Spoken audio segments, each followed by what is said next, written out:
حول ولا قوة إلا بالله العلي العظيم. أعوذ بالله من الشيطان اللعين الرجيم. بسم الله الرحمن الرحيم.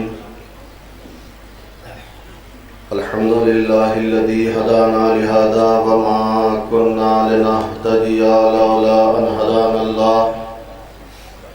لقد جاءت رسل ربنا بالحق.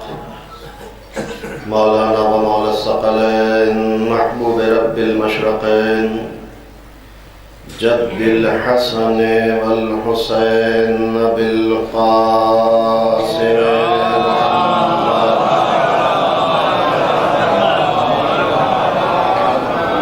وعلى آل بيته الطيبين الطاهرين المعصومين المظلومين المنتجبين المنتخبين الذين أذهب الله عنهم الرجس وطهرهم تطهيرا.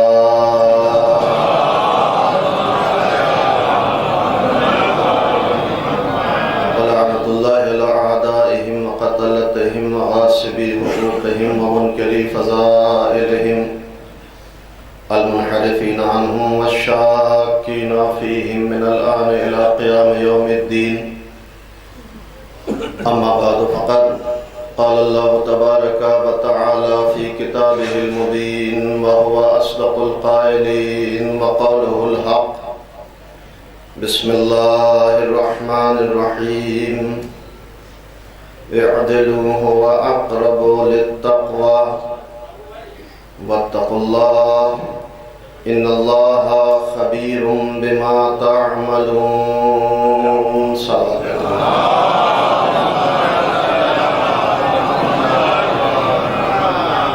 حضرات گزارش ایک مرتبہ سورہ حمد، 3 مرتبہ سورہ اخلاص کی تلاوت فرما کر شاہ محمد عمران مرحوم ابن شاہ محمد سلمان کی روح کے ساتھ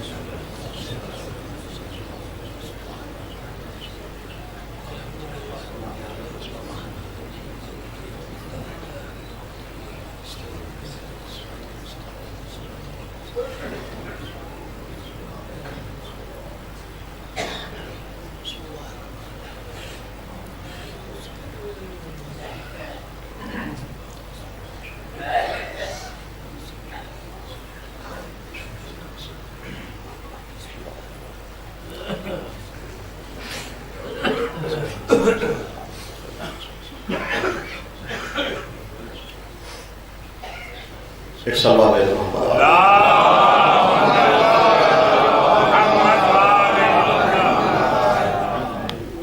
حاضرین اکرام قدر، بزرگان محترم اور دوستان عزیز، میں نے جس آیہ کریمہ کی تلاوت کا شرف حاصل کیا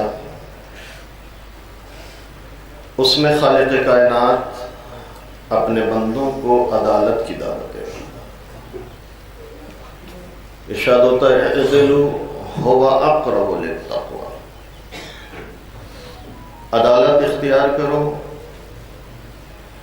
اس لیے کہ عدالت تقوی سے قریب تر ہے.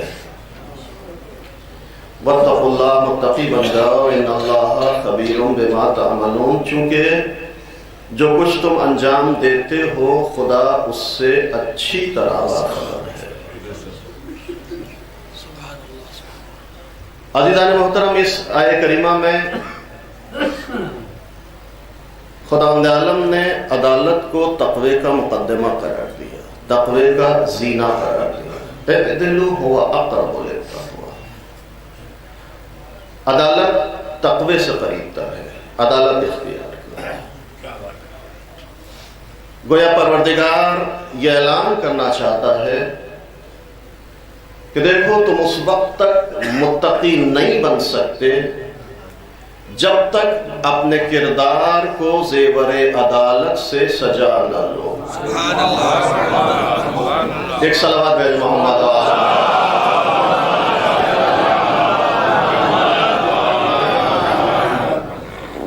موضوع عدالت شاید خطابت کے حوالے سے تھوڑا سا چھوٹا اور الگ سا موضوع ہو، میں اکثر و بیشتر اس موضوع پر سمع خراشی کرتا ہوں. کچھ معروضات انشاءاللہ جلدی جلدی آپ کی خدمت میں پیش کروں گا اسی موضوع کے ذیل میں. عدالت تقوی کا زینہ ہے، عدالت تقوی کا مقدمہ ہے. صرف یہ نہیں بلکہ دوسری جگہ ارشاد ہوتا ہے لقد ارسلنا رسلنا بالبینات وانزلنا معهم الکتاب والمیزان لیقوم الناس بالقسط. ہم نے انبیاء کو بھیجا، رسولوں کو نازل کیا، ان کے ساتھ صحیفے اور کتابیں بھی بھیجی. کیوں؟ یہ ارسال رسول اور انزال کتب کا فلسفہ کیا ہے؟ لِيَقُومَ النَّاسُ بِالْقِسْطِ، تاکہ لوگ عدل و انصاف کے ساتھ زندگی بسر کر سکیں. تو گویا عدالت صرف تقوی کا مقدمہ ہی نہیں ہے بلکہ عدالت فلسفہ بعثت انبیاء بھی ہے. آپ تمام انبیاء کہ بعثت کے فلسفے کو دیکھیں. کیوں اللہ نے رسولوں کو بھیجا، کیوں صحیفے نازل کیے، کیوں کتابیں. تمام انبیاء نے آنے کے بعد یہ کوشش کی کہ سماج میں نظام عادلانہ قائم کیا جائے، لوگ عدل و انصاف سے کام لیں، چاروں طرف عدالت کا پرچم لہرایا جائے. ہر نبی کی یہی کوشش کی رہی، خاص طور سے ہمارے اور آپ کے آخری نبی حضرت محمد مصطفیٰ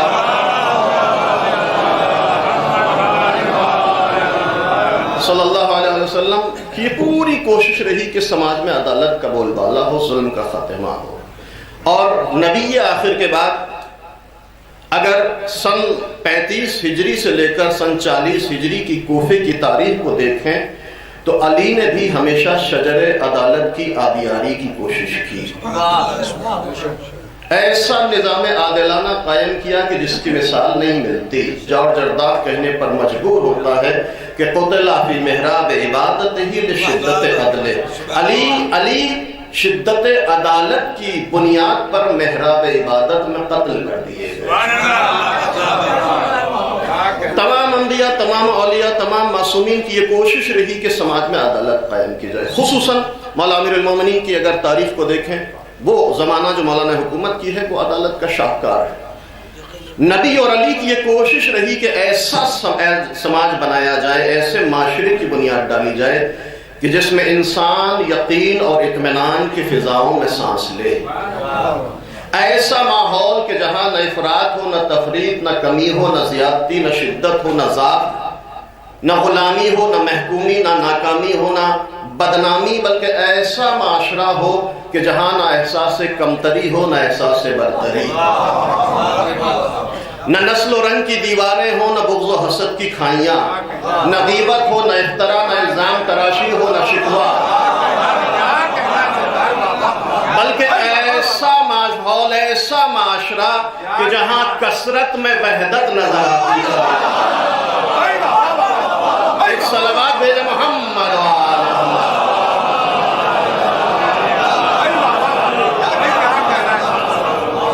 ایسا سماج، ایسی سوسائٹی، ایسا ماحول کہ جہاں نہ کسی پر ظلم ہو، نہ زیادتی ہو، نہ الزام تراشی ہو، نہ شکوہ ہو، نہ غیبت ہو، نہ افتراء ہو، نہ احساس کمتری ہو، نہ احساس برتری ہو. جہاں کثرت میں وحدت نظر آئے، جہاں بہت سارے ہوتے ہوئے بھی ایک نظر آئے. ایسا ماحول کہ جہاں سارے رشتے توحید میں جڑ کر رشتے واحد کی شکل اختیار کر لیں. ایسا ماحول کہ جہاں ایک کا غم سب کا درد اور ایک کی توہین سب کی توہین. ایک صلوات بھیجے محمد.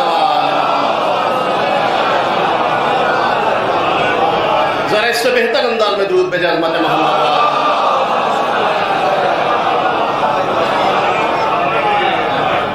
اور ایسا معاشرہ اسی وقت وجود میں آ سکتا ہے کہ جب سماج میں عدالت پائی جائے، جب ماحول میں انصاف کا بولبالا ہو. توجہ کیجئے گا، عدالت یعنی اینٹی کرپشن، عدالت یعنی بھرشٹاچار کا خاتمہ، عدالت یعنی انصاف کا بول بالا، عدالت یعنی یقین اور اطمینان کی فضائیں. توجہ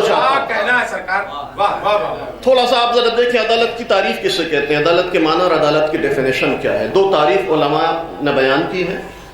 پہلی تعریف یہ ہے عدالت کے معنی اعطاء، پہلی تعریف وضع کل شیء علی محلہ، ہر چیز کو اس کے صحیح مقام پر رکھنے کا نام ہے عدالت۔ جس چیز کا جو مقام ہے، جو حق ہے، وہاں اس کو رکھ دیا جائے۔ ٹوپی کا یہ مقام ہے کہ سر پہ رکھی جائے، جوتے کا یہ مقام ہے کہ پیروں میں رکھا جائے۔ اگر کوئی اس کے برعکس کرتا ہے، عدالت کا خاتمہ ہوتا ہے، ظلم کا بول بالا ہوتا ہے۔ تو بس کل شیء علی محلہ، ہر چیز کو اس کے صحیح مقام پر رکھنے کا نام ہے عدالت۔ دوسری تعریف جو علماء بیان کرتے ہیں، اعطاء کل ذی حق حقہ، ہر صاحب حق کو اس کا حق عطا کرنے کا نام ہے عدالت۔ جو جس کا حق ہے وہ اس کو دے دیا جائے۔ میں تمہیدی گفتگو سے آگے چل کر ایک سلسلہ آپ کی خدمت میں پیش کرنا چاہتا ہوں، توجہ کیجئے گا۔ جو جس کا حق ہے وہ اس کو دے دیا جائے، یہ ہے عدالت۔ جب یہ تعریف عدالت اذہان عالیہ تک پہنچ گئی تو بڑا ایک لطیف سا فرق ہے دو لفظوں کے درمیان، اگرچہ کہ ہم نے ان دونوں لفظوں کو ایک ہی معنی میں ہمیشہ استعمال کیا۔ عدل اور انصاف، ہمارے معاشرے میں دونوں کو ایک ہی معنی میں استعمال کیا جاتا ہے۔ عدالت سے کام لو، انصاف کے تقاضوں کو پورا کرو، انصاف سے کام لو، عدالت کے تقاضوں کو پورا کرو۔ لیکن اگر تعریف عدالت اذہان میں موجود ہے تو بڑا فرق ہے عدل اور انصاف کے درمیان، ایک لطیف سا فرق۔ کیا فرق ہے؟ توجہ چاہتا ہوں۔ عدل کا مقام انصاف سے کہیں بلند و بالا ہے، عدالت کی حیثیت انصاف سے کہیں اعلیٰ اور عرفہ ہے۔ مثال کے ذریعے واضح کرنا چاہتا ہوں، مجلس کا اہتمام، مجلس کے بعد بانی مجلس نے نظر کا اہتمام کیا ہے، دسترخوان لگا، تبرک نظر کے طور پر رکھا گیا مہمانوں کے سامنے۔ مثال فرض کے طور پر سب کو برابر کھانا دیا گیا، مساوی بالسویہ، نہ کسی کو کم نہ کسی کو زیادہ ہے۔ آواز آئی کے ساتھ آج انصاف کے تقاضوں کا پورا خیال رکھا گیا۔ ہم نے کہا کیوں؟ کہ مولانا صاحب آپ نے دیکھا نہیں، سب کو برابر دیا گیا، مساوی بالسویہ، نہ کم نہ زیادہ، لہذا آج انصاف کے تقاضوں کا پورا خیال ہے۔ اچھا، آنے والوں میں، مہمانوں میں، کھانے والوں میں مختلف قسم کے لوگ ہیں، بچے بھی ہیں، جوان بھی ہیں، ضعیف العمر بھی ہیں، ادھیڑ عمر کے لوگ بھی ہیں، کچھ لوگ خوش خوراک ہیں، کچھ لوگ کم پر ہی اکتفا کر لیتے ہیں، لیکن کھانا سب کو برابر دیا گیا۔ کساب انصاف کے تقاضوں کا پورا خیال، کیوں کہ سب کو برابر دیا گیا۔ عزیزو یاد رکھیے گا، یہ انصاف تو ہو سکتا ہے کہ سب کو برابر دے دیا جائے، لیکن یہ عدالت نہیں ہو سکتی۔ عدالت یہ نہیں کہ سب کو برابر دیا جائے، عدالت یہ ہے کہ جس کا جتنا حق ہے اس کو اتنا عطا کر دیا جائے۔ ایک صلوات بھیجے محمد و آل محمد۔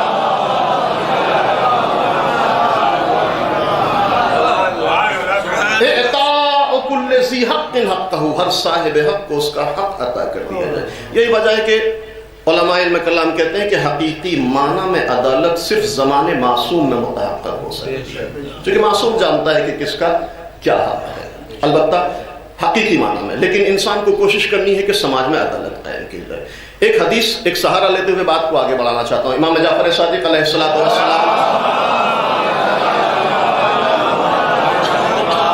ارشاد فرماتے ہیں کہ جس ماحول میں، جس معاشرے میں، جس سوسائٹی میں عدالت ہوگی، وہ ماحول، وہ سماج جنت نشان ہوگا۔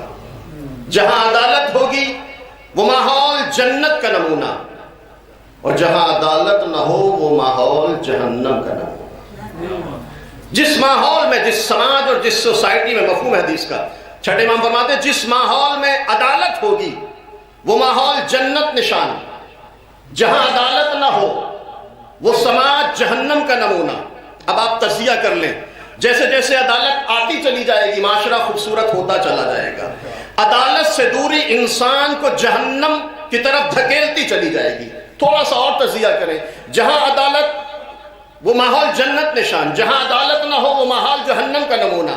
اب اگر شوہر عادل ہو تو بیوی پر ظلم نہ ہو، بیوی عادل ہو تو شوہر کے حقوق برباد نہ ہو، اولاد عادل ہو تو والدین کی بے احترامی نہ ہو، والدین عادل ہو تو اولاد بے تربیت نہ ہو، استاد عادل ہو تو طالب علم کی زندگی برباد نہ ہو، طالب علم عادل ہو تو استاد کی بے عزتی نہ ہو، ڈاکٹر عادل ہو تو مریض کی جیب پہ ڈاکہ نہ پڑے، حکیم عادل ہو تو خاک کو اکسیر بنا کر نہ بیچے، منتظم عادل ہو تو مکتب برباد نہ ہو، مدیر عادل ہو تو مدرسہ برباد نہ ہو، متولی عادل ہو تو اوقاف برباد نہ ہو۔ آپ توجہ کیجئے گا، جیسے عدالت آتی چلی جائے گی معاشرہ خوبصورت ہوتا چلا جائے گا۔ منتظم عادل تو مکتب برباد نہ ہو، متولی عادل تو اوقاف برباد نہ ہو، انجمن کے ذمہ دار عادل تو عزاداری میں اختلاف اور تفرقہ نہ ہو۔ عدالت آتی چلی جائے گی معاشرہ خوبصورت ہوتا چلا جائے گا۔ متولی عادل تو اوقاف برباد نہ ہو، انجمن کے ذمہ دار عادل تو عزاداری میں اختلاف نہ ہو، شاعر عادل تو محفل برباد نہ ہو، مولوی عادل تو دین برباد نہ ہو، ذاکر اور خطیب عادل تو منبر برباد نہ ہو۔ صلوات بر محمد وآل محمد۔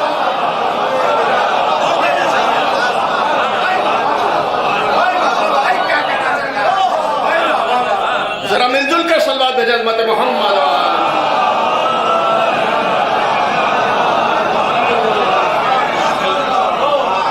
تم عدالت اختیار کرتے چلے جاؤ، معاشرہ خوبصورت ہوتا چلے۔ سبحان اللہ سبحان اللہ۔ اب چھٹے امام فرماتے ہیں کہ جہاں عدالت ہوگی وہ معاشرہ جنت نشان، جیسے جیسے عدالت آتی چلے جائے گی معاشرہ خوبصورت ہوتا چلا جائے گا۔ اب ہر انسان یہ چاہتا ہے کہ معاشرہ اچھا ہو، خوبصورت ہو، تو اس کے لیے ضروری ہے کہ کردار کو زیور عدالت سے سنوارا جائے۔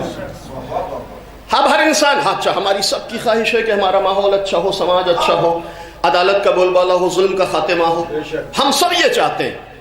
لیکن اس خواہش کو اگر جامع عمل پہنانا ہے تو عدالت اختیار کرنی پڑے گی۔ اب سماج کے ہر فرد کی ذمہ داری ہے کہ عدالت اختیار کرے، ہر فرد کی ذمہ داری، توجہ چاہتا ہوں تھوڑا سا گریز کرنا ہے، سماج کے ہر فرد کی ذمہ داری کہ عدالت اختیار کرے۔ لیکن عزیزو یاد رکھیے گا، جہاں سماج کے ہر فرد کی ذمہ داری ہے کہ عدالت اختیار کرے، وہاں ذمہ داروں کی زیادہ ذمہ داری ہے کہ عدالت اختیار کی جائے۔ جو ذمہ دار ہیں، جو سماج کے ذمہ دار ہیں، ان کی زیادہ ذمہ داری ہے کہ عدالت اختیار کی جائے، چونکہ حدیث مبارک ہے کہ الناس علی دین ملوکہم، لوگ اپنے بڑوں کو دیکھ کر اپنا راستہ معین کرتے ہیں۔ اگر ذمہ داروں میں عدالت نہ ہو تو سماج کا کوئی نوجوان عدالت اختیار نہیں کر سکتا۔ لہذا ذمہ داروں کی زیادہ ضرورت کی ذمہ داری، ان کی زیادہ ذمہ داری ہے کہ عدالت اختیار کرے، چونکہ ذمہ دار عادل ہوں گے تو معاشرہ خود بخود عدالت کی طرف چلا جائے گا۔ اگر ذمہ دار کرپٹ ہو، بھرشٹاچار میں مبتلا ہو، اور ہم یہ چاہیں کہ ہمارے عوام، ہمارے نوجوان عدالت اختیار کریں، یہ ناممکن سی بات ہے۔ لہذا ذمہ داروں کی زیادہ ذمہ داری ہے کہ عدالت اختیار کریں۔ ایک حدیث مبارک جس میں اہمیت عدالت، دوسرے بھی برتا مخلوقات ہیں، مولا امیر المومنین حضرت علی بن ابی طالب علیہ السلام پوری توجہ کیجئے گا، انتہائی خوبصورت حدیث ہے۔ مولا فرماتے ہیں ستۃ اشیاء حسن ولکن من ستۃ احسن۔ مولا کہتے ہیں 6 چیزیں اچھی ہیں، لیکن یہ 6 چیزیں جب دوسری 6 چیزوں سے مل جائیں تو بہت اچھی ہو جاتی ہیں۔ راضی کہتا ہے مولا کون سی 6 چیزیں اور دوسری 6 چیزوں سے مل کر اچھی ہو جاتی ہیں؟ توجہ کیجئے گا عزیزو، مولا کہتے ہیں ستۃ اشیاء حسن ولکن من ستۃ احسن، 6 چیزیں اچھی ہیں، دوسری 6 چیزوں سے مل جائیں تو بہت اچھی ہیں۔ مولا کون سی 6 چیزیں، دوسری کون سی 6 چیزوں سے مل کر اچھی ہوتی ہیں؟ ارشاد ہوا العدل حسن وهو من الامراء احسن، الصبر حسن وهو من الفقراء احسن، الورع حسن وهو من العلماء احسن، السخاء حسن وهو من الاغنياء احسن، التوبة حسنة وهو من الشاب حسنا، الحیاء حسن وهو من النساء احسن۔ توجہ کیجئے گا عزیزو، مولا کہتے ہیں 6 چیزیں اچھی ہیں، یہ 6 چیزیں جب دوسری 6 چیزوں سے مل جائیں تو بہت اچھی ہوتی ہیں۔ مولا کون سی 6 چیزیں، دوسری کون سی 6 چیزوں سے مل کر اچھی ہوتی ہیں؟ ارشاد ہوا کہ یاد رکھنا عدالت اچھی چیز ہے، حاکموں میں ہو تو تو بہت اچھی چیز ہے. صلوات بر محمد و آل محمد.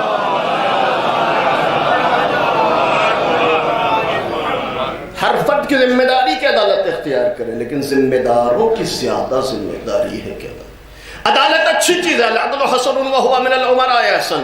عدالت اچھی چیز ہے، حاکموں میں ہو، ذمہ داروں میں ہو، پردھان میں ہو، مکھیا میں ہو، منسٹر میں ہو، اسکول کے پرنسپل میں ہو، ایم ایل اے میں ہو، ایم پی میں ہو، تو یہ بہت زیادہ اچھی چیز. عوام میں ہو تو اچھی ہے، ذمہ داروں میں اور حاکموں میں ہو تو بہت اچھی چیز ہے. مولا کہتے ہیں 6 چیزیں اچھی، دوسری 6 چیزوں سے مل جائیں تو بہت اچھی چیز ہے. عدالت اچھی چیز، حاکموں میں ہو تو بہت اچھی چیز ہے. مولا کہتے ہیں صبر اچھی چیز ہے، غریبوں اور ناداروں میں ہو تو بہت اچھی چیز ہے. توجہ کیجئے گا، عدالت اچھی چیز ہے، حاکموں میں ہو تو بہت اچھی چیز ہے، صبر اچھی چیز ہے، غریبوں اور ناداروں میں ہو تو بہت اچھی چیز ہے. خوبصورت جملہ مولا کا. مولا فرماتے تقوی اچھی چیز ہے، علماء میں ہو تو بہت اچھی چیز ہے. صلوات بر محمد و آل.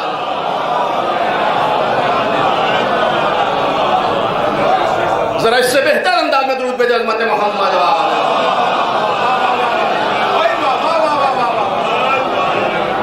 البرء حسن وہو من العلماء احسن. تقوی اچھی چیز ہے، علماء میں ہو تو بہت اچھی چیز ہے. یاد رکھیے گا، یہاں رکنا چاہتا ہوں. عالم اگر متقی ہو، عالم ہو اور متقی ہو، خاموش ہو، سکوت محض اپنے گھر میں بھی ہو، تب بھی اس کا وجود سماج کے لیے باعث برکت ہو. میں نے یہ جملہ بڑی سنجیدگی سے کہا، لیکن آپ ذرا تجزیہ کیجئے گا ماحول میں جا کر. عالم ہو، متقی ہو، خاموش ہو، کچھ بھی نہ کرتا ہو عوام کی اصطلاح میں، تب بھی اس کا وجود سماج کے لیے باعث برکت ہوتا ہے. لیکن خدا نخواستہ عالم تو ہو، لیکن کردار دولت تقوی سے مالا مال نہ ہو، تو سماج کے لیے ناسور بن جائے.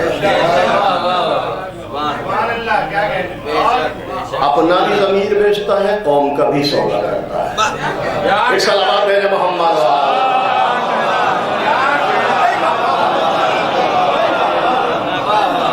البر حسن وہو من العلماء احسن.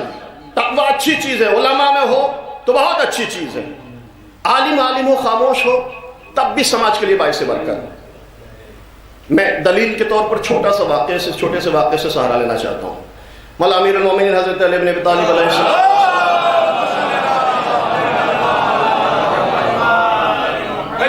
مسجد نبوی میں داخل ہونا چاہتے ہیں. مسجد کے دروازے پر مولا تشریف فرمائے، مسجد میں جانا چاہتے ہیں. دیکھا کہ شیطان بار بار مسجد کے اندر جاتا ہے، مسجد سے باہر آتا ہے.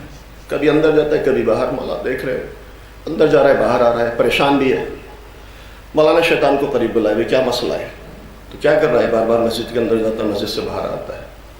شیطان کہتا ہے مولا آپ تو جانتے ہیں، یا علی آپ تو جانتے ہیں، میرا ایک ہی کام ہے اور اپنی ڈیوٹی پر ہوں. کیا کرنا چاہتے ہو؟ کہ مولا ایک نمازی ہے، نماز پڑھ رہا ہے، اس کو مسجد سے باہر لینا چاہتا ہوں. توجہ کیجئے گا. تو مولا نے کہا پھر مسئلہ کیا ہے؟ پھر ڈیوٹی انجام نہیں دے پا رہے ہو؟ کہ مولا نے آج ڈیوٹی انجام نہیں دے پا رہا. کیوں؟ کہ ایک پرابلم ہے سامنے، ایک مشکل ہے میرے سامنے. بلکہ کیا مشکل؟ تو تو نمازیوں کو بے نمازی بنانے میں بڑا ماہر ہے، عبادت گزاروں کو راہ عبادت سے منحرف کرنے میں بڑی مہارت رکھتا ہے. آج کیا مسئلہ ہے، کیا پرابلم ہے؟ کہتا ہے مولا اس نمازی کو بے نمازی بنانا میرے بائیں ہاتھ کا کام ہے، لیکن آج نہیں کر پا رہا ہوں. مولا کہتے کیوں؟ کہ مولا ایک مشکل ہے، پرابلم ہے. کیا مشکل ہے، کیا پرابلم؟ توجہ کیجئے گا عزیزو. کہتا مولا جب بھی میں مسجد کے اندر جاتا ہوں، دیکھتا ہوں ایک نمازی نمازوں میں مشغول ہے، ایک عابد عبادتوں میں مشغول ہے، اس کو بہکانا چاہتا ہوں، نہیں بہکا پاتا. مولا کہتے کیوں؟ کہ علی مسئلہ یہ ہے کہ جب بھی مسجد میں داخل ہوتا ہوں، محراب عبادت میں ایک نمازی کو نمازوں میں مشغول پاتا ہوں، بہکانا چاہتا ہوں، نہیں بہکا پاتا. اس لیے کہ جہاں وہ نمازی نمازوں میں مشغول ہے، وہیں اس کے برابر میں ایک عالم متقی سو رہا ہے.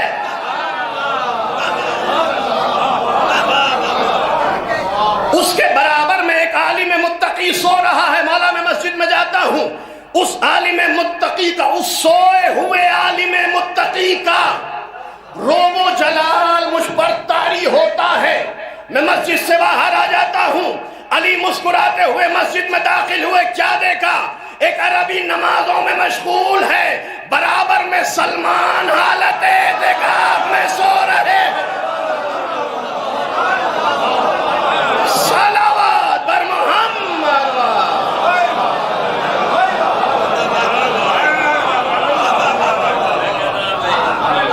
ذرا مل جل کر صلوات بھیجیں امت محمد۔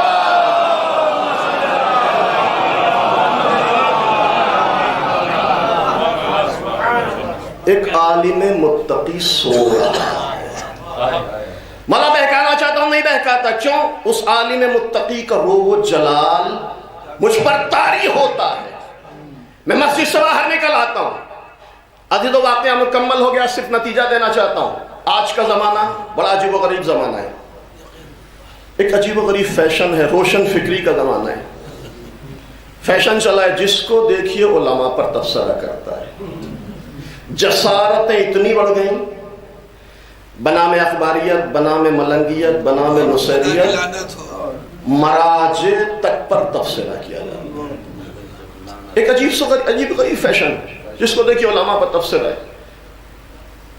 سماج میں کوئی حیثیت نہیں، کوئی اوقات نہیں، کوئی بساط نہیں، لیکن زبان کھلتی ہے تو ڈائریکٹ علماء اور مراجع پر حملہ ہو رہا ہے۔ چوراہے پر بیٹھے آلو بیچ رہے ہیں، آلو بیچتے میں بھی ڈنڈی مار رہا ہے انسان، لیکن جب بولتا ہے تو ڈائریکٹ علماء پر حملہ کرتا ہے۔ آئے دنیا علماء کی عظمتوں کو پہچانے۔ ایک نمازی نمازوں میں مشغول ہے، ایک عالم متقی سو رہا ہے، شیطان نہیں بہکا پاتا۔ آؤ اب تو علماء کی عظمتوں کا اعتراف کر لو۔ اگر کوئی عالم ہو، متقی ہو، سوتا بھی ہو، تو جاہلوں کی عبادتوں کی حفاظت کیا کرتا ہے۔ صلوات بر محمد۔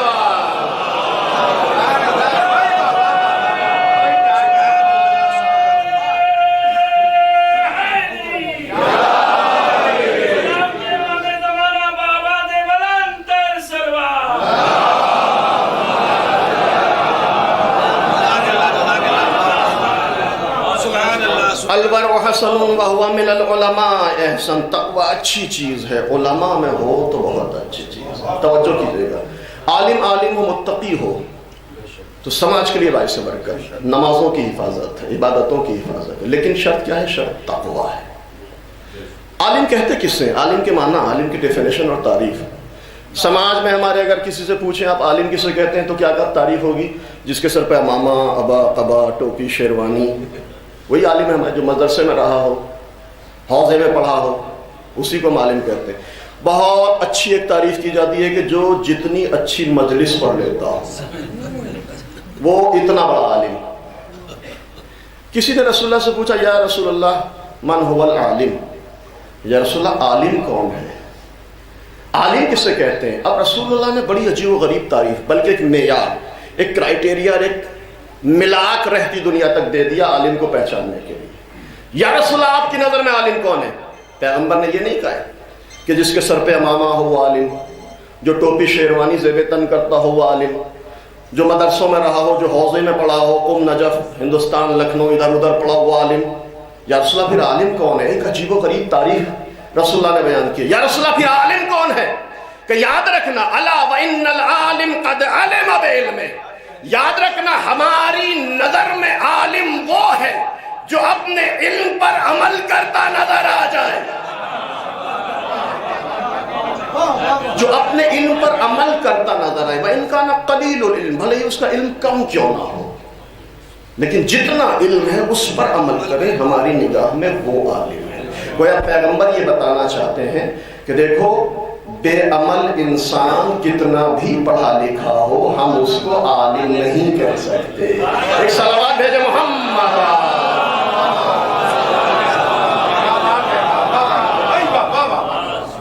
بہرحال میں اس حدیث مبارک کو مکمل کرنا چاہوں. مولا کہتے ہیں 6 چیزیں اچھی ہیں، دوسری 6 چیزیں مل جائیں تو بہت اچھی ہے.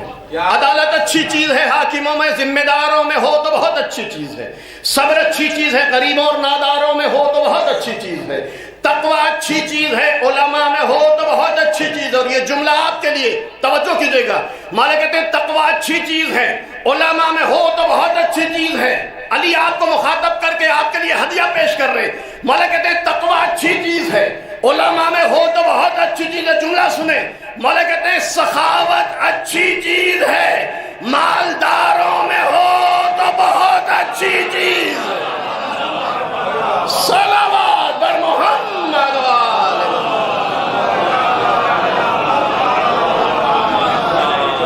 السخاء حسن وهو من الاغنیاء احسن.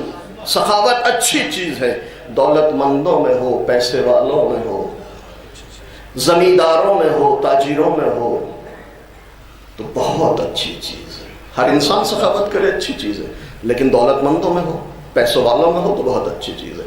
یاد رکھیے گا عزیزو، اسلام ایسی دولت کو پسند ہی نہیں کرتا جس میں سخاوت نہ ہو. اسلام ایسی دولت کو اچھی نظر سے نہیں دیکھتا جس میں سخاوت نہ ہو. ہماری سماج میں یہ ہے بھئی دولت سب کچھ، دولت ہے تو عزت ہے، دولت ہے تو شرف ہے، دولت ہے تو ایسا ہے ویسا ہے. پیسہ اگر ہے تو دور کا رشتہ دار بھی سگا بتاتا ہے. بہت اچھی بات ہے. کیا بات ہے، کیا بات ہے سرکار. اور خدا نہ خواستہ اگر دولت اور پیسہ نہیں ہے تو سگا بھائی بھی دوری اختیار کرتا ہے. ہمارا سماج تقریباً اس طرف جا رہا ہے. دولت، اب جب یہ نظریہ بنا کہ دولت ہی سب کچھ ہے، دولت باعث عزت باعث شرف ہے، تو انسان حصول دولت کی خاطر ساری حدوں کو توڑتا ہے. پھر نہ حرام دیکھتا ہے، نہ حلال، نہ جائز دیکھتا ہے، نہ ناجائز، نہ مکروہ، نہ مباح، نہ حسن، نہ مستحسن، نہ یتیم، نہ بیوہ، نہ مسجد، نہ مدرسہ، نہ عزاداری، نہ چندہ، نہ کھیت، نہ کھلیان. کھانے پہ آتا ہے تو پورے کا پورا باغ ہڑپ جاتا ہے. سانس ایک صلوات بھیجے محمد.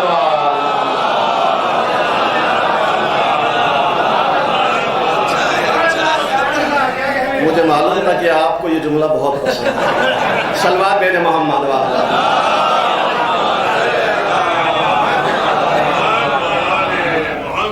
لیکن آئیے دیکھتے ہیں اسلام کی نظر میں دولت کیا ہے. السخاء حسن، میں نے عرض کیا اسلام ایسی دولت کو پسند نہیں کرتا جس میں سخاوت ہے. اسلام دولت کو کس نظریے سے دیکھتا ہے؟ پیغمبر اسلام حضرت محمد مصطفیٰ صلی اللہ علیہ وسلم، اسلام دولت کو کس نظریے سے دیکھتا ہے؟ رسول اللہ اپنے ایک صحابی کے ساتھ حالت سفر میں، سفر طولانی ہے، جو کچھ کھانے کا سامان تھا وہ ختم ہو چکا ہے، بھوک کا غلبہ، صبح کا وقت.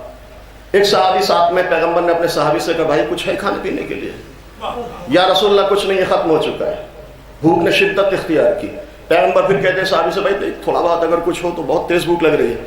یا رسول اللہ کچھ بھی نہیں ہے. اس کے بعد صحابی کہتا ہے یا رسول اللہ فلاں، اس طرف دیکھیے خیمہ نظر آ رہا ہے، چلتے وہاں دیکھتے ہیں شاید کوئی ہو اس کے پاس کچھ کھانے پینے کا سامان ہو، اس سے کہیں گے بھئی ہم مسافر ہیں، پردیسی ہیں. گئے پیغمبر اپنے صحابی کے ساتھ، دیکھا خیمے کے اندر ایک شخص بیٹھا ہے، صبح کا وقت ہے. کہ بھائی ہم مسافر ہیں، پردیسی ہیں، بھوکے بھی ہیں، سامان سفر ختم ہو چکا ہے. اب یہ جو خیمے میں بیٹھا بڑے عجیب و غریب قسم کا انسان ہے. اس کے پاس دودھ کے 3 پیالے ہیں. کہتا بھائی ایک ابھی کے لیے ہے، ایک دوپہر کے لیے اور ایک شام کے لیے. آپ مسافر ہو، پردیسی ہو، بھوکے ہو، میں کیا کر سکتا ہوں؟ ایک ابھی کے لیے، ایک دوپہر کے لیے، شام میں کچھ نہیں آپ کو دے سکتا. واپس کر دیا. پیغمبر اپنے صحابی کے ساتھ، اسلام دولت کو کس نظریے سے دیکھ رہا ہے؟ پیغمبر اپنے صحابی کے ساتھ خیمے سے باہر نکلے، دستے دعا کو بلند کیا، بارہ الہا اس کو بے پناہ دولت عطا کر. جس نے کچھ نہ دیا، جس کے پاس دودھ کے 3 پیالے، کہہ رہا ہے نہیں دینے والا، یا اللہ اس کو بے پناہ دولت عطا کر. صحابی نے آمین کہا. سفر آگے بڑھا، بھوک کی شدت بھی بڑھتی جا رہی ہے. پیغمبر کہہ رہے ہیں بھائی بہت تیز بھوک لگ رہی ہے. یا رسول اللہ کچھ بھی نہیں ہے.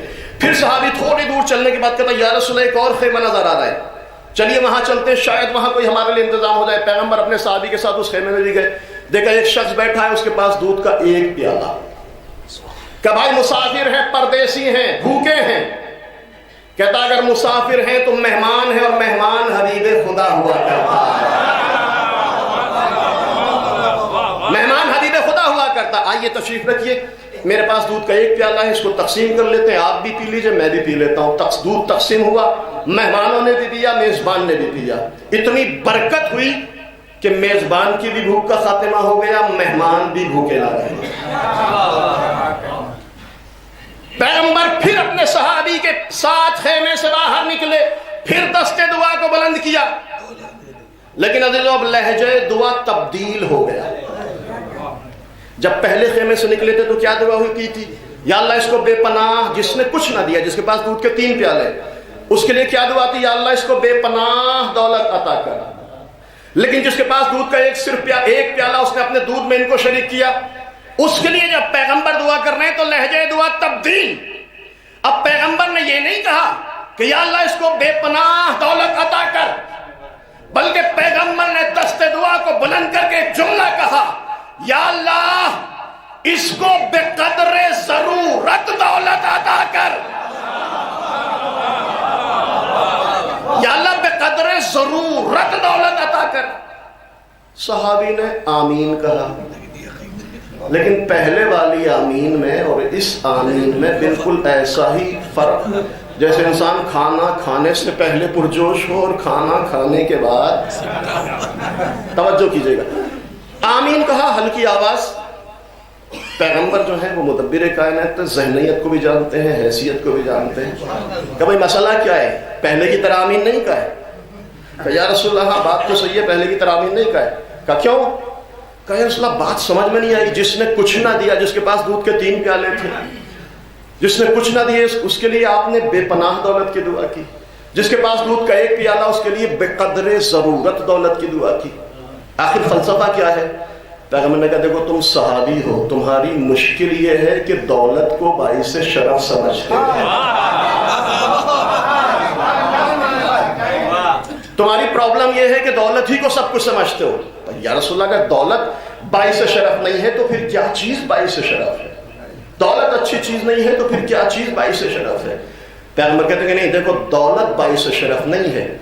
اگر شرافتیں چاہتے ہو، اگر عزتیں چاہتے ہو، اگر بلندیاں چاہتے ہو تو دولت کو باعث شرف نہ سمجھنا. نسخہ قرآنی بتاتا ہوں، عمل کرتے چلے جانا، شرافت ملتی چلی جائے گی. یا رسول اللہ کیا ہے وہ نسخہ قرآنی؟ کہ یاد رکھنا، ان اکرمکم عند اللہ اتقاکم. تقوی اختیار کرتے چلے جاؤ، عزتیں ملتی چلی جائے. ایک صلوات بھیجے محمد والے. دولت باعث شرف نہیں ہے، دولت باعث عزت نہیں ہے، تقوی باعث شرف اور باعث عزت ہے. اچھا، یہاں تک بیان کو سننے کے بعد ہو سکتا ہے کہ ذہنوں میں یہ آئے کہ بھئی اب اسلام دولت کو اچھی نظر سے نہیں دیکھ رہا ہے، تو آج کے بعد بزنس بند، تجارت ختم، جاب ریزائن. دولت، چونکہ یہ ساری چیزیں دولت کے لیے ہیں. اسلام تو دولت کو اچھی نظر سے نہیں دیکھ رہا، لہذا کاروبار، دکان میں تالا لگا دیا، کھیتی باڑی ختم کر دی گئی، گھر پہ بیٹھے. اسلام دولت کو اچھی نظر سے نہیں دیکھ رہا ہے. لیکن یاد رکھیے گا عزیزو، اسلام عدالت والا دین ہے، اسلام بیلنس والا دین ہے. اسلام افراط و تفریط کا قائل نہیں ہے. اسلام دولت کو بھی پسند نہیں کرتا، اسلام غربت کو بھی پسند نہیں کرتا. مولا امیر المومنین حضرت علی بن طالب علیہ السلام ارشاد فرماتے ہیں، مولا فرماتے ہیں کاد الفقر ان یکون کفرا. جب انسان کے پاس کچھ نہ ہو تو ایمان بیچ کر اپنا پیٹ پالتا ہے. یہ مثالیں آپ سماج میں دیکھ سکتے ہیں. جب کچھ نہ ہو تو بڑی جلدی سے انسان مال حرام کی طرف بڑھ جاتا ہے. مولا کہتے ہیں اگر کچھ نہ ہو تو ایمان بیچ کر پیٹ پالتا ہے. اسلام نہ دولت کو پسند کرتا ہے، اسلام نہ غربت کو پسند کرتا ہے. بات کریں گے بھئی، آپ کہیں گے بھئی مسئلہ کیا ہے؟ اسلام نہ دولت کو پسند کر رہا ہے نہ غربت کو پسند کر رہا ہے، پھر ہم پریکٹیکل لائف میں کیا کریں؟ دولت حاصل کریں یا غربت اختیار کریں؟ عزیزو یاد رکھیے، پھر جملہ کہہ رہے ہیں، اسلام متعادل دین ہے، عدالت والا دین ہے، بیلنس والا دین ہے. اسلام، جملہ سنیے گا، اسلام نہ دولت کو پسند کرتا ہے، اسلام نہ غربت کو پسند کرتا ہے. اب میں اپنے الفاظ بدل رہا ہوں. اسلام دولت کو بھی پسند کرتا ہے، اسلام غربت کو بھی پسند کرتا ہے. اگر غربت ہو، ابو ذر جیسا حوصلہ ہو تو غربت اچھی. اگر غربت ہو، ابو ذر جیسا حوصلہ ہو تو غربت اچھی. دولت ہو، خدیجہ جیسا جذبہ ہو تو دولت اچھی.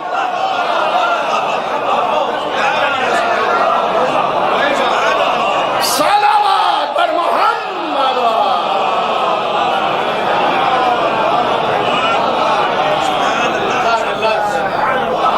کیا کہیں بابا. ایک اور بلند آواز بھیجے صلوات محمد.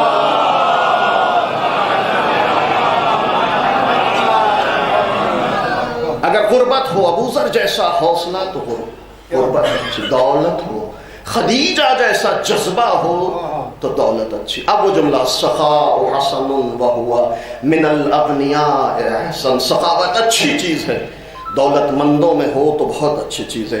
توجہ کیجئے گا عزیزو، حدیث کو مکمل کرنا چاہتا ہوں. مولا کہتے ہیں 6 چیزیں اچھی ہیں، دوسری 6 چیزوں سے مل جائیں تو بہت اچھی ہوتی ہیں. عدالت اچھی چیز حاکموں میں ہو تو بہت اچھی چیز. ریپیٹ کر رہا ہوں، شاید اذہان عالیہ کہ نہا خانوں میں امام کے یہ کلمات محفوظ ہو جائیں.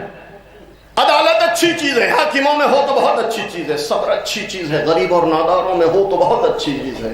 تقوی اچھی چیز ہے، علماء میں ہو تو بہت اچھی چیز ہے.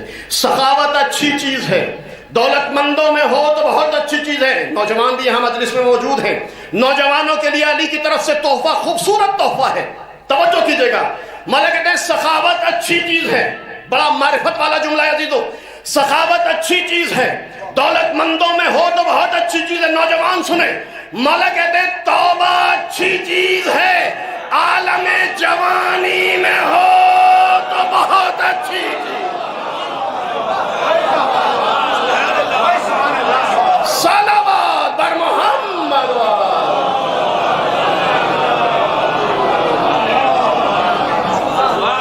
التوبۃ حسنۃ وہو من الشاب حسنا.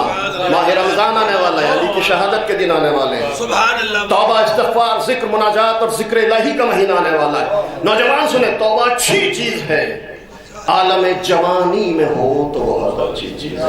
کاش دامن وقت میں گنجائش ہوتا جوانی کی توبہ، اس کے آثار انسان کے، نوجوان کی پریکٹیکل لائف پر کیا اثر کرتے ہیں. وقت محدود ہے، اس روایت کو مجھے مکمل کرنا ہے. 6 چیزیں اچھی ہیں، دوسری 6 چیزوں سے مل جائیں تو بہت اچھی چیز ہے. سخاوت اچھی چیز ہے، دولت مندوں میں ہو تو بہت اچھی چیز ہے.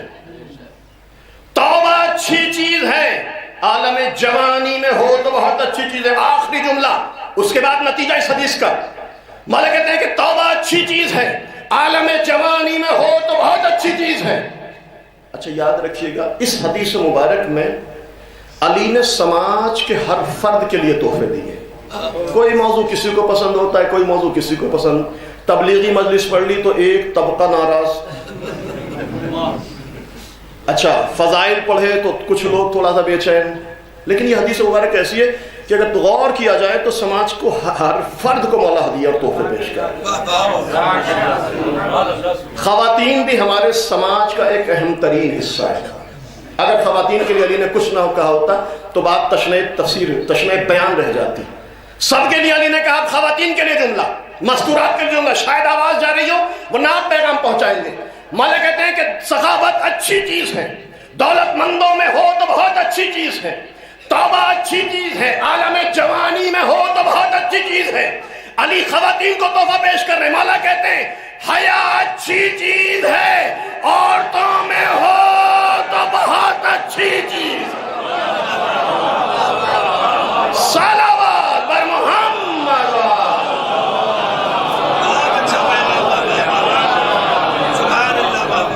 الحیاء حسن وہو من النساء احسن. حیا، عفت، پاک دامنی بہت اچھی چیز ہے. اچھی چیز ہے، عورتوں میں ہو تو بہت اچھی چیز ہے. حدیث مبارک، اب نتیجہ سنیے، یہ بھی علی کا کلام ہے. 6 چیزیں اچھی، دوسری 6 چیزوں مل جائیں تو بہت اچھی چیز ہے. توجہ کیجئے گا، عدالت اچھی چیز ہے، حاکموں میں بہت اچھی. صبر اچھی چیز، غریبوں میں بہت اچھی ہے. تقوی اچھی چیز ہے، علماء میں ہو تو بہت اچھی چیز ہے. سخاوت اچھی چیز ہے، دولت مندوں میں ہو تو بہت اچھی چیز ہے. توبہ اچھی چیز ہے، عالم جوانی میں ہو تو بہت اچھی چیز ہے. حیا اچھی چیز ہے، عورتوں میں ہو تو بہت اچھی چیز ہے. مولا کہتے ہیں سلسلہ کلام منقطع نہیں ہوا. علی نے اس کے آثار کو بھی بیان کیا. مولا کہتے ہیں اگر کوئی حاکم ہو عادل نہ ہو تو اس بادل کی طرح ہے جس میں بارش نہ ہو.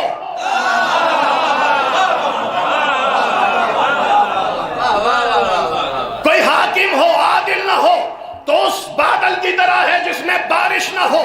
کوئی غریب ہو صابر نہ ہو تو اس چراغ کی طرح ہے جس میں نور نہ ہو. کوئی عالم ہو متقی نہ ہو تو اس درخت کی طرح ہے جس میں سایہ نہ ہو. کوئی عالم ہو متقی نہ ہو تو اس درخت کی طرح ہے جس میں سایہ نہ ہو. کوئی دولت مند ہو اہل سخاوت نہ ہو تو اس زمین کی طرح ہے جس میں کھیتی نہ ہو.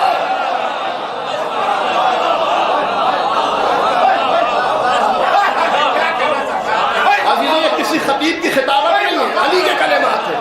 یہ معصوم کی لسان مطہر سے نکلے ہوئے جملے ہیں. کوئی عالم ہو متقی نہ ہو تو اس درخت کی طرح ہے جس میں سایہ نہ ہو. کوئی دولت مند ہو, کوئی تاجر ہو, کوئی زمیندار ہو, اہل سخاوت نہ ہو تو اس زمین کی طرح ہے جس میں کھیتی نہ ہو. کوئی نوجوان ہو اہل توبہ نہ ہو تو اس نہر کی طرح ہے جس میں پانی نہ ہو. توبہ نہ ہو تو اس نہر کی طرح ہے جس میں پانی نہ. آخری جملہ مولا کہتے ہیں کوئی عورت ہو بے حیا ہو تو اس کھانے کی طرح. صلوات بر محمد.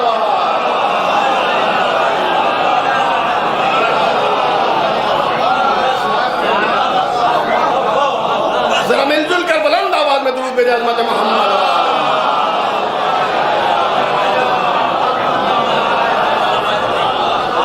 نہیں, اس سے بہتر انداز میں درود بھیجیں عظمت محمد.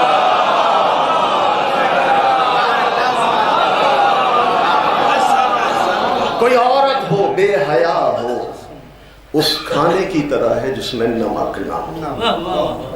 آپ کچھ دن بغیر نمک کا کھانا کھا کے دیکھیے. ڈاکٹر نے منع کر دیا بھائی بلڈ پریشر زیادہ ہے, ہارٹ پیشنٹ ہے, پتہ نہیں مائیگرین ہے, پتہ نہیں دنیا بھر کی بیماریاں آج کل چل رہی ہیں. سختی سے پابندی لگا دی, دیکھو نمک نہیں کھانا.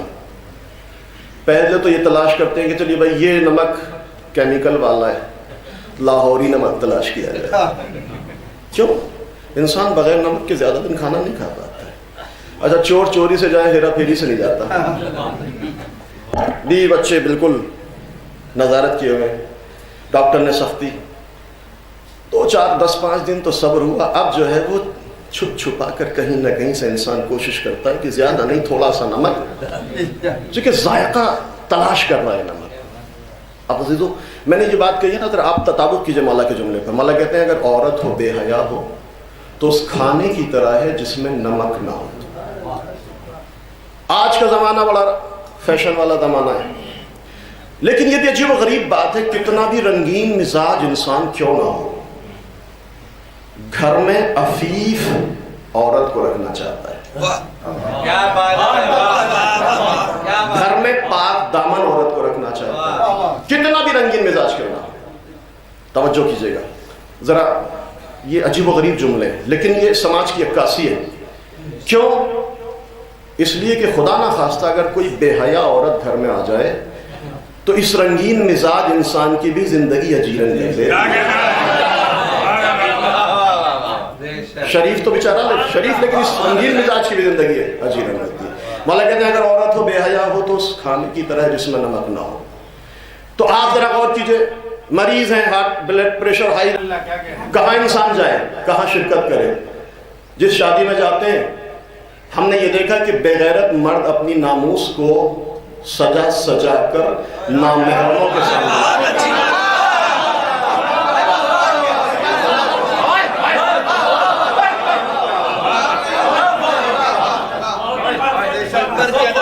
اور اس کے بعد بڑی معذرت چاہتا ہوں, اس کے بعد جب مسائل وجود میں آتے ہیں تو پھر شکوہ, عورتیں بے حیا ہو گئیں, خواتین پر بے حجابی ہے, بے پردگی ہے, بے حیائی ہے. یاد رکھیے ایک جملہ کہنا چاہتا ہوں, ابھی تک خواتین کے لیے باتیں تھیں اور آپ کے لیے جملہ کہنا چاہتا ہوں. بڑا شکوہ ہے, بڑا گلہ ہے کہ خواتین بے حیا ہو گئی, بے حجاب ہے, بے پردگی ہے, عفت اور پاک دامنی کا خاتمہ ہو گیا ہے. عزیزو یاد رکھیے گا, عورت اسی وقت بے حیا ہوتی ہے کہ جب مرد بے غیرت ہو جاتا ہے.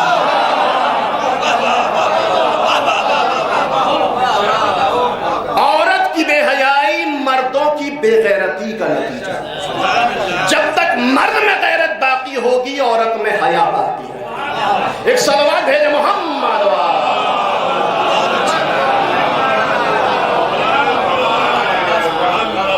جب تک مردوں میں غیرت ہوگی عورتوں میں حیا باقی ہے. مردوں کی غیرت, اب آپ دیکھیے پیغمبر اسلام, آخری بات کہہ رہا ہوں, شب معراج بہت سارے واقعات نقل کیے گئے. ایک جگہ سے گزرے, گفتگو میں جبریل سے پوچھتے ہیں, جبریل یہ بتاؤ تم فرشتے ہو, ملک ہو, کیا تمہیں بھی کبھی ہنسی آتی ہے؟ جبریل کہتے یا رسول اللہ ایک مقام ایسا ہے کہ جب ہم فرشتے بھی ہنسے بغیر نہیں رہ پاتے. کہ جبریل بتاؤ تو صحیح. کہ یا رسول اللہ جب کسی مومنین کی بستی میں کسی عورت کا انتقال ہو جاتا ہے, اس کے قبرستان میں پہنچتے ہیں, جنازے کو قبر کے قریب رکھ دیا. اب ذمہ داروں میں سے کوئی ایک ذمہ دار بلند آواز میں کہتا ہے کہ نامحرم دور ہٹ جائیں.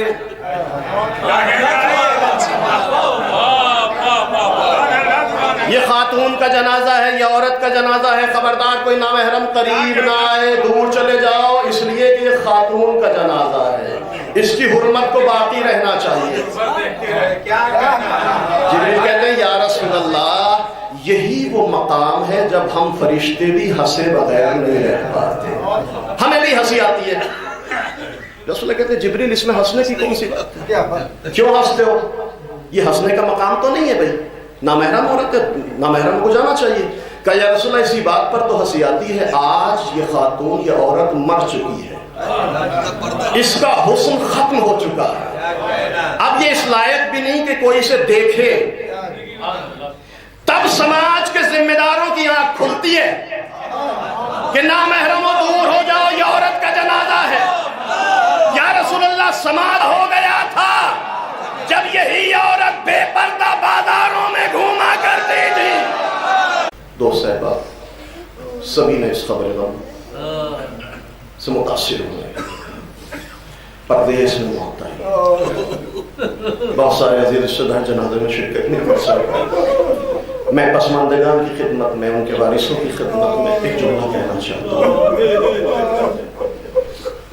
کہ پردیس میں ہوتا اس کا قلق رہا, جنازے میں شریک نہیں ہوئے, کندھا نہیں دے سکے, تشریح نہیں کر سکے, لیکن آپ کا دل مطمئن ہے کہ غریب الغربا کے دیار میں مرحوم کو جگہ اہتمام سے جنازہ اٹھا, کفن دیا گیا, غسل و کفن دیا گیا, اور خدا دیا گیا, لیکن سلام و حسین کی نہ کرو. کربلا کے بعد چوتھے امام مسلسل گریا کر رہے ہیں, آئے میرے بابا کو کفن نہ ملا, آئے میرے بابا کو دفن نہ کیا گیا. بازار سے گزرنے ایک شخص کی آواز کانوں میں آئی, آواز دیتا ہے, سائل آواز دیتا ہے, انا الغریب فرحمونی. مدینے کا بازار ہے, ایک شخص آواز دے رہا ہے, انا الغریب فرحمونی, میں پردیسی ہوں, مجھ پر رحم کرو.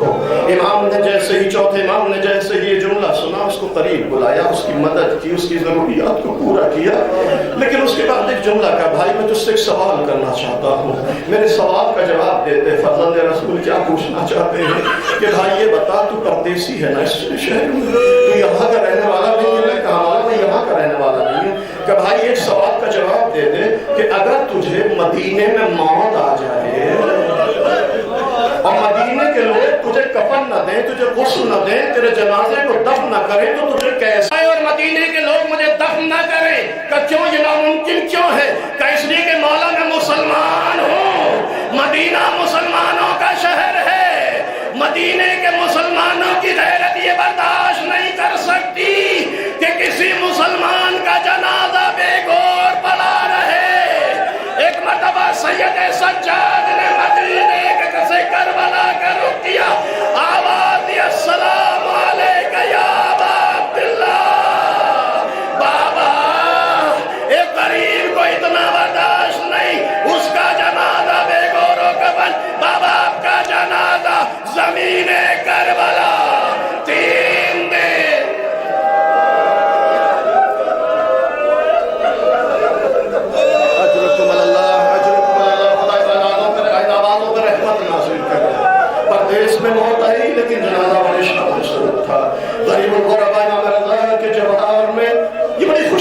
ملتی ہے مرحوم کے لیے، امام رضا کے جوار میں جگہ ملی ہے عزیزو،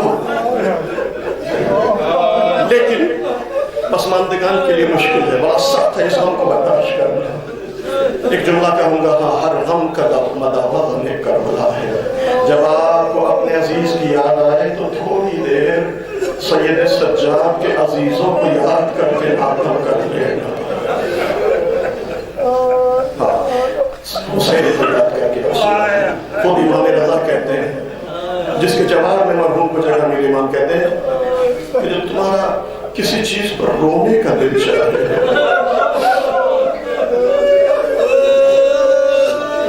یا ابن شبیر ان کنت باکیا فابکی للحسین، شبیر کے بیٹے جب رونا چاہو، جب تمہیں آنسو آئے تو دیکھو کسی چیز پر آنسو نہ بہانا، کسی چیز پر نہیں رونا، مولا پھر کیا کرے؟ فابکی للحسین، ابن شبیر کسی چیز پر آنسو نہ بہانا، ہاں میرے جد حسین کے مظلوم کا ماتم کرنا۔ مولا کیوں اتنی تاکید کیوں کرتے ہیں حسین پر رونے کی؟ کہ اس لیے فَإِنَّهُ ذُبِحَ كَمَا يُذْبَحُ الْكَبْشُ، اے ابن شبیب اس لیے کہ میرے جد حسین مظلوم کو کربلا کے بے آب و بیابان میں اس طرح ذبح کر دیا گیا جیسے زمانے جاہلیت میں عرب اپنے گوسفندوں کو ذبح کرتے۔ لہذا جب رو تو میرے جد حسین مظلوم کا ماتم کرو، حسین کا ماتم کرو گے خدا تمہارے غموں کو ہلکا کر دے گا۔ یہ غم کربلا ہر غم کا مداوا ہے۔ حافظ بڑی تاکید کی ہے، امام رضا کے گھر میں مجلس ہو رہی ہے، صفے مجلس بچھی ہوئی ہے، چاہنے والے موجود ہیں۔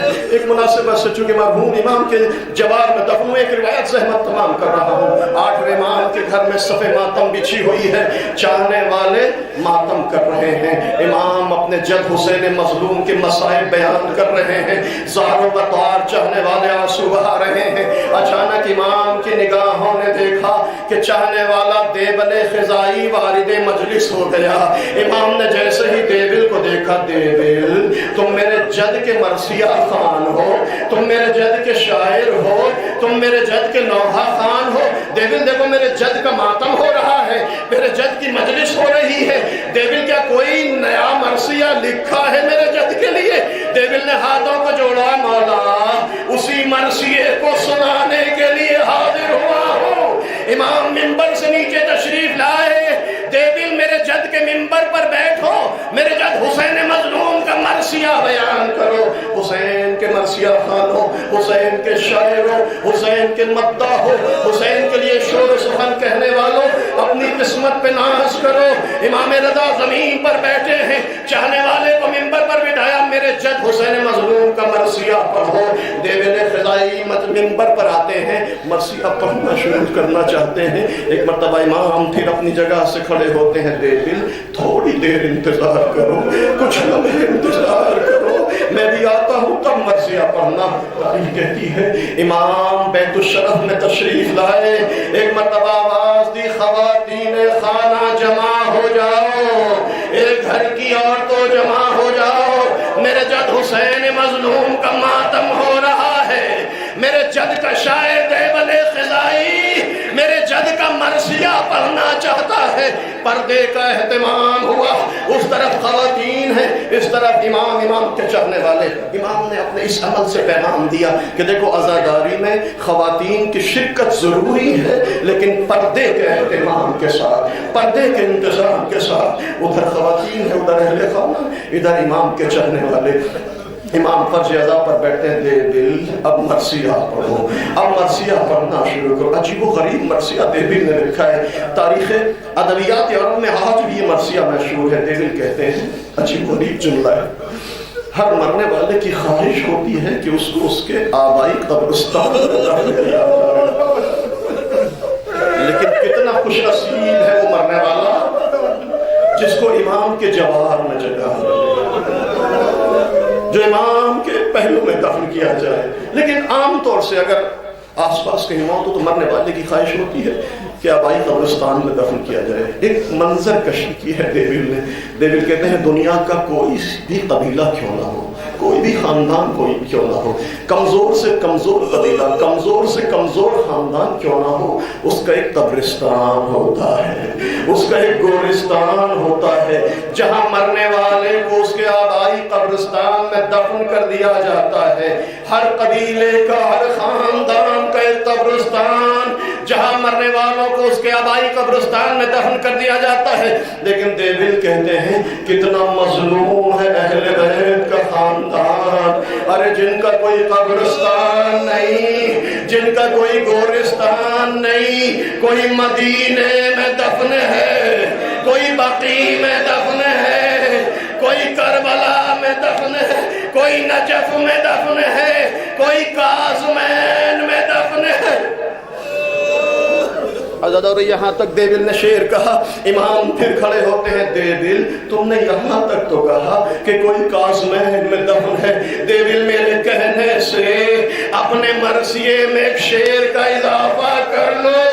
مولا کس شعر کا اضافہ کروں؟ دیویل تم نے یہاں تک کہا کوئی مدینے میں ہے، کوئی نجف میں ہے، کوئی قازمین میں ہے، دیویل یہاں سے اضافہ کرو کہ کوئی وطن سے دور عالم غربت میں مشہد اور طوس کی وادیوں میں دفن ہو گیا۔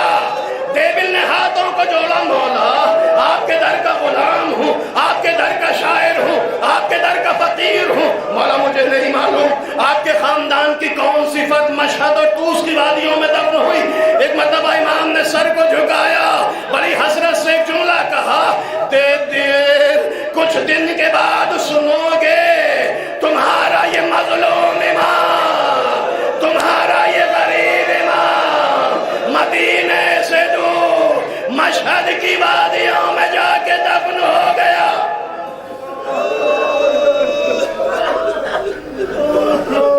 اجرکم اللہ اجر، چند جملے مسائل کے زحمت تمام کر دے دے۔ کچھ دن کے بعد تمہیں یہ خبر ملے گی تمہارا یہ مظلوم امام عالم غربت میں وطن سے دور مشہد کی وادیوں میں جا کے دفن ہو گیا۔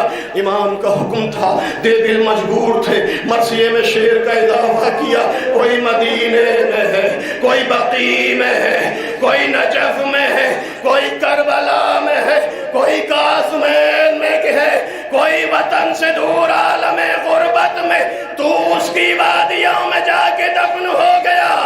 عزادارو جیسے ہی دیویل نے یہ شعر پڑھا، اچانک پردہ ہٹا، ایک کنیز سامنے آ گئی۔ دیویل خدا کے لیے مرثیہ بند کر دو، اس لیے کہ جب سے تم نے یہ شعر پڑھا ہے امام رضا کی بہن معصومہ کو سینے پہ ہاتھ مار کے بے ہوش۔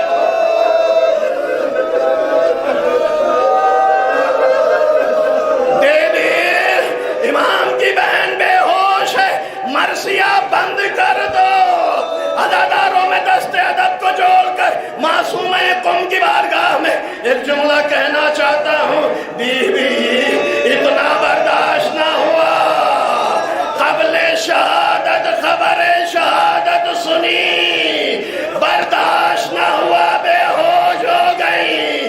بی بی ذرا کربلا زینب کے عزم کو سلام کرے، بھائی کا جنازہ بہن کی نگاہوں کے سامنے، شمر کا خنجر فاطمہ کی فریاد، زینب کی بے کسی ہے، عصر عاشور زینب کی نگاہوں نے دیکھا، ادھر کے گھوڑے ادھر، ادھر کے گھوڑے ادھر، مدینے کا رخ کیا۔ نانا آپ پر آسمان کے فرشتوں آپ کا نام سنے پامال کر۔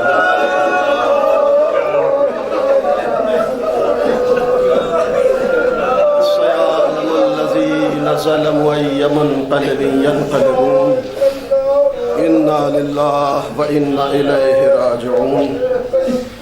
الہی بحق محمد وانت المحمود، الہی بحق علی وانت الاعلی، الہی بحق فاطمہ وانت فاطر السماوات والارض، الہی بحق الحسن وانت المحسن الہی بحق الحسین وانت قدیم الاحسان الہی بحق الائمة التسعة الطاہرین من ذریة الحسین علیہ الصلاة والسلام اللہم انی نسألک زیادة فی العلم وصحة فی الجسم وبركة في الرزق وطولا في العمر وتوبة قبل الموت وراحة عند الموت ونجاة من النار ودخولا في الجنة وعافية من كل بلاء الدنيا إلهي أعمالنا قليل وحاجاتنا كثير وأنت أعلم بصير فإنك على كل شيء قدير ربنا تقبل منا إنك أنت السميع العليم حضرات ایک مرتبہ سورہ حمد اور 3 مرتبہ سورہ اخلاص کی تلاوت فرما کر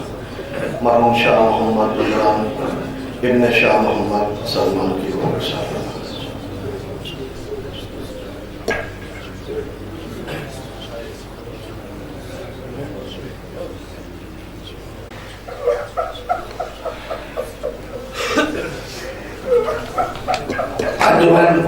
سپاہی حسینی بدولی سادات کے صاحب بیان ظاہر صاحب اور طالب صاحب سے گزارش ہے کہ